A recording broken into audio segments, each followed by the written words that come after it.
우리나라 최초의 암 전문 요양병원을 운영 중인 대한민국 1세대 암 전문의세요. 이영석 원장님과 함께 하겠습니다. 어서 오십시오. 반갑습니다. 예.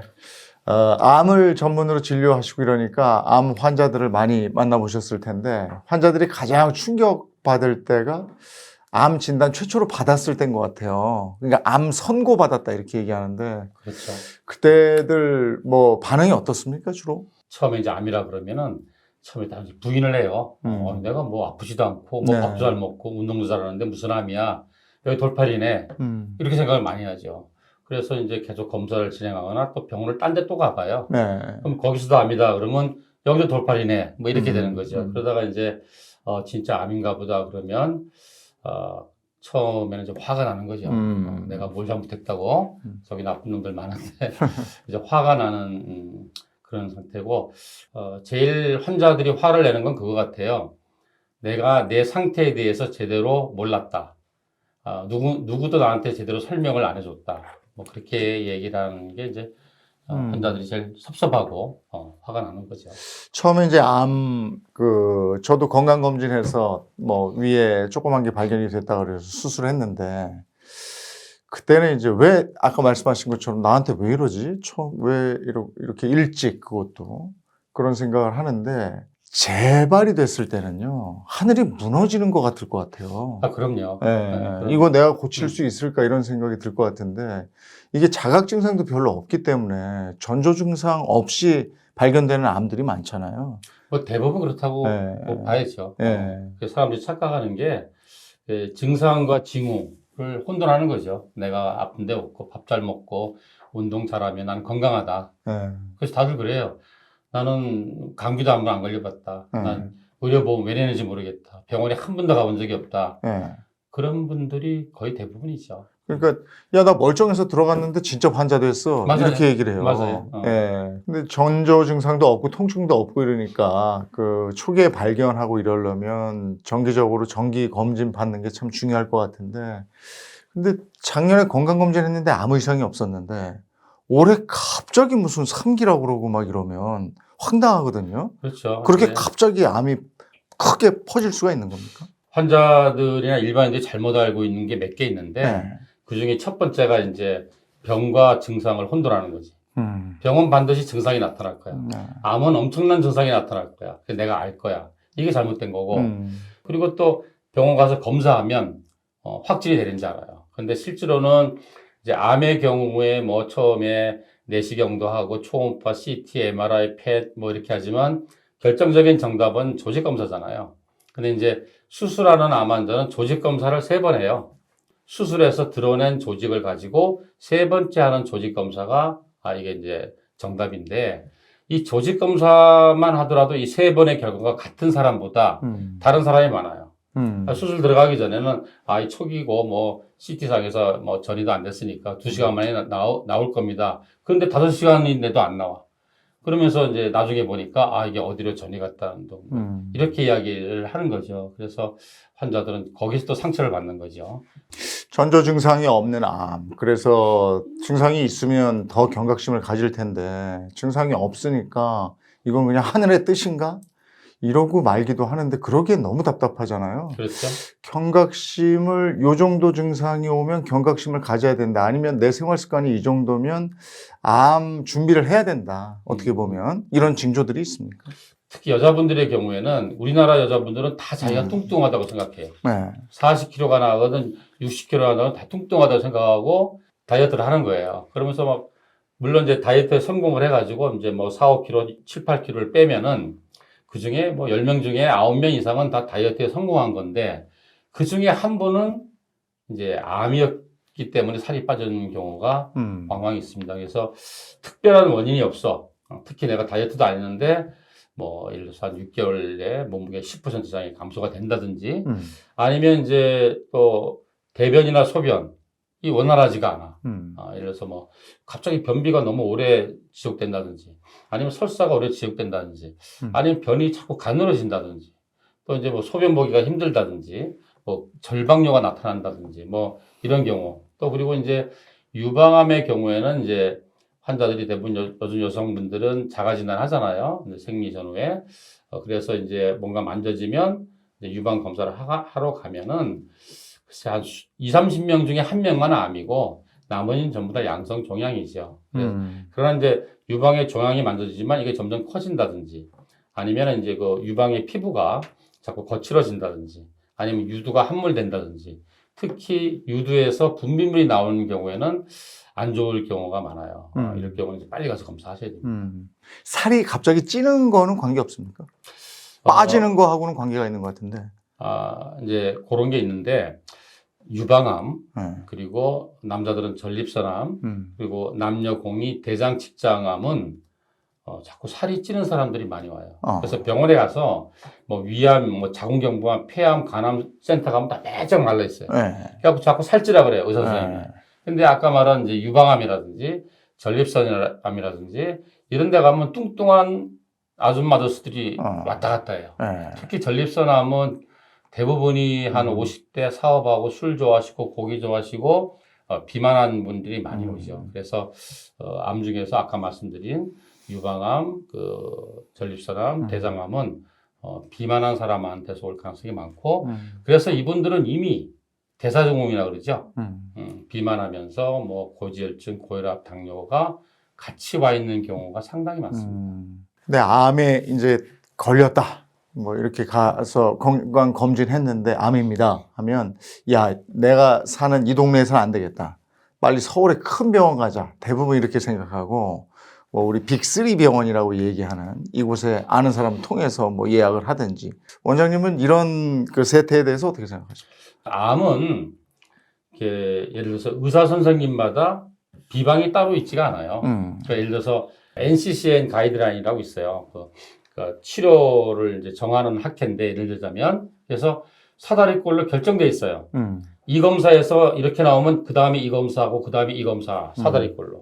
그래서 결과가 이렇게 나오면 이 사람은 수술, 이 사람은 뭐 방사선, 수술 플러스 방사선, 아니면 수술 방사선 못해 그러면 항암을 하면 처음에 어떻냐, 이게 실패하면 두 번째 어떻냐 이렇게 가이드라인이 정해져 있어요. 그러면 그 NCCN 가이드라인을 가지고 KNCCN이라고 그러죠. 우리나라 같은 학회에서 또 그거를 보고 수정을 해요. 그래서 한 2년 주기로 조금씩 수정을 해 나갑니다. 그래서 초기에 표준 치료가 가능할 때는 대한민국 어느 병원에 가더라도 그러니까 대학병원마다 암센터 다 있잖아요. 그러면 똑같은 치료를 하게 돼요. 특히 항암은 병원마다 항암제 만드는 게 아니잖아요. 큰 제약회사, 다국적 제약회사에서 만든 항암제를 쓰기 때문에 이렇게 서울로 오는 거는 좀 무모하고 오히려 어떤 암이 됐든 수술하고 항암 방사선을 하면 1년은 걸려요. 그러면 그거를 이제 가족의 지지를 받아가면서 이렇게 치료를 해야지 그걸 아무 연고도 없는 서울에 와가지고 말입니다. 뭐 왔다 갔다 하고 이거는 아닌데 단 그런 건 있죠. 좀 희귀한 암 케이스가 많지 않아. 그런 경우 같은 경우는 이제 그런 경험이 많은 선생님이 있는 병원을 가는 게 맞지만 우리 일반적인 암들 있잖아요. 이거는 구태여. 서울로 올 필요 없고 또 하나는 이제 표준 치료가 다 끝났어. 예를 들어서 뭐 재발해서 뭐 약을 다 쓰고 더 이상 이제 표준 치료에 쓰는 항암제가 없어. 그러면 이제 그때는 임상 시험에 하고 있는 약을 쓰는데 그거는 교수님마다 어떤 임상에 들어있는지가 다르죠. 그래서 뭐 같은 병원에서도 교수님마다 이제 그때는 임상약이 다를 수 있어요. 그럴 경우에는 뭐 좀 검색을 해서 내가 지금 치료받는 뭐 부산의 어떤 교수님은 이 임상을 안 하는데 뭐 어디 뭐 대구의 어떤 교수님은 이걸 한다 그러면 글로 가볼 수는 있겠죠. 근데 일반적인 우리가 알고 있는 암은 치료 방법이 비슷비슷하기 때문에 그럼요. 그러니까 표준화돼 있다. 내가 굳이 서울에 가서 네. 그 의사 선생님한테 1년 기다려서라도 받겠다. 이건 아닌 거죠. 그건 아니죠. 빨리 받는 게 나은 그럼요. 거죠. 예. 암은 이제 수술 이후에 뭐 전이가 안 됐으면 그걸로 끝이지만 저는 다행히 그랬거든요. 네. 근데 이게 전이가 됐거나 이러면 항암 치료, 방사선 치료 지금 말씀하신 것처럼 받게 되는데 근데 이걸 우리가 흔히 알고 있는 영양제로 암을 억제할 수 있는 게 있어요? 만약에 저한테 환자분들이나 일반인들이 제일 먼저 먹어야 될 게 뭐냐? 그럼 저는 이제 그건 유산균이라고 보는 거죠. 장이 건강해 모든 게 건강이니까. 두 번째는 뭐냐? 그럼 두 번째는 비타민 C 정도가 되겠죠. 실제로 뭐 비타민 C로 이제 암 환자를 치료하는 예는 상당히 외국에도 많습니다. 그 비타민 C로만 치료하는 병원도 뭐 외국에 있고요. 또 외국의 대학병원에서도 뭐 많이 합니다. 이게 효능이 얼만큼 있느냐의 문제인데, 비타민 C도 이제 우리가 항암제처럼 우리 몸이 활성산소를 만들어서 암세포를 공격을 합니다. 물론 비타민 C가 농도가 작을 때는 이게 이제 활성산소를 없애는 항산화 작용을 하고 면역을 높이는 작용을 하고 뭐 조직을 재건하는 작용을 하지만 비타민 C를 아주 고농도로 혈중의 농도를 높여버리면 활성산소를 만들어요. 항암제처럼. 그래서 암세포를 이제 공격하는 것도 있고, 또는 우리 여성분들이 피부를 뭐 콜라겐을 합성해서 탱탱하게 하려고 그러면 비타민 C를 먹거나 주사 맞잖아요. 그런 식으로 비타민 C는 콜라겐 합성을 해요. 그래서 종양 주위에 콜라겐을 둘러싸가지고 얘가 막 이렇게 퍼져나가거나 전이가 가는 걸 억제하는 효과도 있어요. 그래서 분명 비타민 C를 적절하게 잘 사용하면 암을 치료하는 데 도움을 줄 수 있고 재발을 예방하는 데도 도움을 줄 수 있고 그런 건 맞습니다. 근데 이게 너무 지나치게 돼서 요즘은 거꾸로 암 환자 중에 수술 항암 방사선 안 하고 나 비타민 C만 갖고 치료할래. 이거는 또 말이 안 되는 거죠. 그리고 비타민 C는 우리 몸에서 만들지 못해요. 필수 영양소예요. 옛날에 만들었는데 어떻게 진화하다 보니까 사람은 비타민 C를 합성을 못하기 때문에 먹어야 됩니다. 그래서 물론 신선한 야채를 통해서 많이 먹을 수도 있지만 그게 부족할 수 있기 때문에 정제된 그 비타민 C를 드시는 거는 모든 건강에 도움이 됩니다. 저도 비타민 C 먹거든요. 예. 유산균도 먹고 비타민 C 먹는데 어느 정도 먹어야 되는지 잘 모르겠어요. 우리가 흔히 먹는 그 알로 해서 하루에 한 2알 정도 먹으면 됩니까? 이제 용량이 문제인데 그 제일 처음에 그 미국 MD 앤더슨에서 비타민 C를 임상할 때는 뭘 했냐면 비타민 C를 1000mg을 먹으면 사람이 죽을 거야. 그래서 조심스럽게 임상을 했어요. 근데 지금 생각하면 너무 웃기는 얘기죠. 그래서 보통 이제 모르겠어요. 종합 비타민에 들어있는 비타민 C는 100mg이 안 되는 것도 있을 거예요. 근데 보통 요새 약국이나 이런 데서 살 수 있는 거는 비타 1000, 그래서 1000mg짜리 제일 많잖아요. 근데 이제 보통 병원에서 환자들한테 권하는 거는 3000mg짜리고 캡슐에 들어온 것이 아니라 분말이에요. 분말을 드셔야지만 흡수력이 올라갑니다. 그래서 보통 저희는 환자들한테 3000mg 정도를 하루에 한 번, 아니면 아침에 한 번, 저녁에 한 번, 그 정도면 충분하다. 옛날에는 막 비타민 C를 설사하기 전까지 막 퍼먹으라고 그랬는데 그건 잘못된 거였다는 게 밝혀지고 있어요. 그렇군요. 원장님이 암 치료의 길로 들어선 계기가 아버님의 영향이라고요? 네, 그렇습니다. 저는 원래 잘 나가던 정형외과 의사였어요. 정형외과 의사 선생님이었어요? 네. 딱 개업하고 한 달째 되는 날 진료실에 전화가 왔어, 우리 아버님이. 뭐 굉장히 바빴는데 아버님이 영서가 그러면서 여기 야수대병원인데 이 선생님 전화 좀 받아봐라. 그래서 예, 그러고 이제 받았는데 이제 제 대학 후배 되는 선생님이었는데 아버님이 식도암이라 그러는 거야. 그래서 나는 또 차트 보면서 그래요. 그래서 그럼 어떻게 돼요? 가보니까 그게 아닌 거야. 우리 아버님이 암이라고? 그래서 어떻게 되냐? 그러니까 뭘 어떻게 수술해야지. 그 한마디였어요. 그래서 좀 그러면서 이제 식도암은 지금도 굉장히 드뭅니다. 그리고 예후가 아주 나쁩니다. 그래서 우리 아버님도 이제 수술하시고 방사선 하시면서 몸무게가 한 15kg 정도 빠지시고 뭐 하여튼 너무 힘들어 하는데 대학에서는 여기에 대해서는 아무런 대책도 없는 거예요. 수술, 치료, 포기하려면 하고, 하려면 하고. 의사인 나지만 너무 아버님이 해드릴 게 없는 거예요. 그래서 이제 제가 그 당시에 막 검색하고 이렇게 보니까 이미 독일에는 25년 전에 암 환자들을 항암하면서 입원해서 영양제도 놔주고 시기도 하고 비타민도 놔주고 통합 치료를 하는 거예요. 아직까지 우리는 그게 안 되는데. 그래서 제가 이제 가족 공부에 오면서 이거 우리나라에 누군가 해야 되겠다. 근데 아무도 안 하더라고. 그럼 내가 해보자. 그래가지고 이제 처음 시작을 해서 고생 많이 했습니다. 그래서 저는 지금 요즘 이렇게 생각해요. 정통학 반드시 해야 됩니다. 수술, 항암 반드시 해야 되는데 그것만 한 사람과 통합의학적인 치료를 같이 한 사람은 통계를 따로 내야 된다고 생각해요.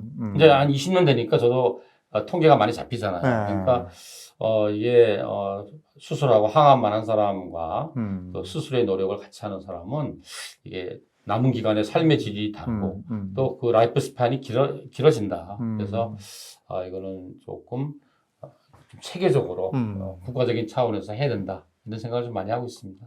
그래서 지금 암 전문 요양병원을 운영하고 계신데 네. 암을 이겨내려는 환자분들 많이 만나실 거 아니에요? 그렇죠. 그 암을 극복해내는 사람들의 공통점이 있습니까? 예. 첫 번째는 네. 긍정적인 사람들이. 네. 이렇게 부정적으로만 생각하는 사람이 있잖아요. 예를 들어서 되겠어? 뭐 이런. 그렇죠. 그렇죠. 예를 들어서 항암의 부작용이 조금만 생겨도 아이고 이건 이럴 일인데 내 죽고 말지. 이런 사람과 그래도 부작용이 생각보다 적네요. 이런 사람. 긍정적인 사람이 중요하고 또 두 번째는 그게 있는 것 같아요. 좀 절실함이 있어야 돼요. 아유 모르겠다 나 힘들어. 자포자기하지 말고. 이거보다는 살아야 될 이유가 있는 사람. 나에게 아주 소명이 있어. 이런 절실함이 있어야 되고 그 다음엔 좀 정보를 객관적인 지식을 좀 쌓아야 돼요. 내가 그러면 아니 대학에서는 아무나 골고루 잘 먹으라는데 이 식이요법이 되겠어. 이거 대학에서는 아무것도 항암만 하고 아무것도 하지 말라는데 이거 비타민은 왜 하는 거야? 영양제는 왜 맞는 거야? 이렇게 생각할 게 아니라 그래 내가 공부를 해보자. 그래갖고 정말 그 과학적인 의학적인 이제 혼자는 못하겠죠. 누가 도와줘야 되겠지. 그래서 머리가 이해를 해야 돼요. 머리가 이해를 하고 이제 몸이 따라가는 거야. 실천을 하는 거야. 정말 성실하게. 그러면 몸이 바뀌는 걸 느껴요. 그럼 그때부터는 정말 열심히 하게 되고 그런 분들은 제 경험에 의하면 통계치를 벗어난 그런 결과가 나오는 것 같아요. 근데 많은 분들이 보면 5년 후에 재발하는 분도 있고 10년 후에 재발하는 분도 있고 막 이래요. 그렇습니다. 암의 완치라는 게 있습니까? 우리 이제 암 환자 통계 낼 때 그렇게 해요. 그러니까 예를 들어서 5년 생존율, 갑상선암 같은 10년 생존율, 그러다 좀 진행된 사람은 이제 5년 생존율이 거의 없으니까 여명 또는 중앙 생존값 이렇게 하는데 그럼 이제 5년이라는 기준은 그거예요. 통상적으로 진행이 빠른 암들은 재발이 2, 3년 안에 거의 이루어져요. 그래서 5년 정도 지나면 통계적으로 유의미한 재발이 없더라. 그리고 또 우리나라는 뭐냐면은 암 환자 중증 등록을 해가지고 국가에서 95%를 지원해 주잖아요. 그러니까 이걸 무한정 해줄 수가 없으니까 5년이라는 기한을 정한 것 같아요. 그래서 5년 동안 재발 안 하면 통계를 낼 때 이분은 완치 그룹으로 그죠? 넘겨요. 근데 7년 후에 재발을 했잖아요. 그러면 차트에 뭐라고 쓰냐면 TTR 7년, Time to Replace, 재발할 때까지 7년. 그래서 이 사람은 또 재발 그룹으로 넘겨요. 그러니까 이거를 잘 이해할 수 있어야 되는데 환자나 보호자들은 듣고 싶은 말을 듣고 싶죠. 제가 본 암 환자 중에서 제일 늦게 재발된 사람이 뭐냐면 물론 거북이암일수록 늦게 재발하죠. 유방암인 그래서 5년 후에 재발이 많잖아요. 진행이 느린 암이니까. 그래서 여자분이 21살 때 결혼하기 전에 유방암이 걸려서 치료한 거예요. 그래서 이제 어떻게 다 있고 결혼해서 애 낳고 살았는데 41살 딱 20년 된 거예요. 20년 만에 이게 재발한 거예요. 같은 부분 절제했는데. 그래갖고 이분은 멘붕이 온 거예요. 그러니까 다 20년이니까. 그랬겠네. 그래서 제 생각엔 그렇습니다. 1년 지나면 재발 확률이 막 줄죠. 그러니까 걱정하지 마시고 불안해하지는 마세요. 그러나 노력은 하세요. 재발 안 하기 위한 왜 그때 다급할 때 했던 건강한 생활 습관 그거 평생 하면 좋죠. 왜 2년만 해요. 이래서 담배를 끊었어. 암에 걸리고. 그럼 이제 5년 지났으니까 다시 그럴 필요 없잖아요. 계속 끊으면 되잖아요. 그리고 건강검진도 매년 하는데 내가 암이 걸렸던 부분은 집중적으로 하면 되잖아요. 그래서 제가 환자한테 그렇게 말씀드려요. 걱정은 하지 마시고 노력을 하세요. 근데 그렇게 되더라고요. 5년 딱 잘 견디셨어요 하고 상 받고 나니까 안 하던 짓을 하고 싶더라고요. 그러니까 맞아요. 이를테면 부대찌개가 왜 그렇게 먹고 싶었는지 그리고 거기에 그때 이제 여름이었는데 시원한 소주 한 잔을 딱 먹고 싶은 거예요. 그래서 5년 지나면 나 이걸 해야 되겠다. 그래서 그걸 했어요. 근데 괜찮은 것 같아. 그러니까 이제 조금 지나니까 그래 막걸리는 괜찮을 거야. 그래서 막걸리를 뭐 많이 마시면 또 불안하니까 한두 잔 뭐 이렇게 와인은 괜찮을 거야. 또 한두 잔. 그래서 이제 그 전으로 다시 돌아가는 거죠. 어떻습니까? 제가 이제 암 환자 치료하면서 가장 강조하는 게 식이에요. 왜냐면 24시간 내 몸에 영향을 미치는 거는 항암제도 아니고 수술도 아니고 방사선도 아니고 영양제도 아니고 음식이잖아요.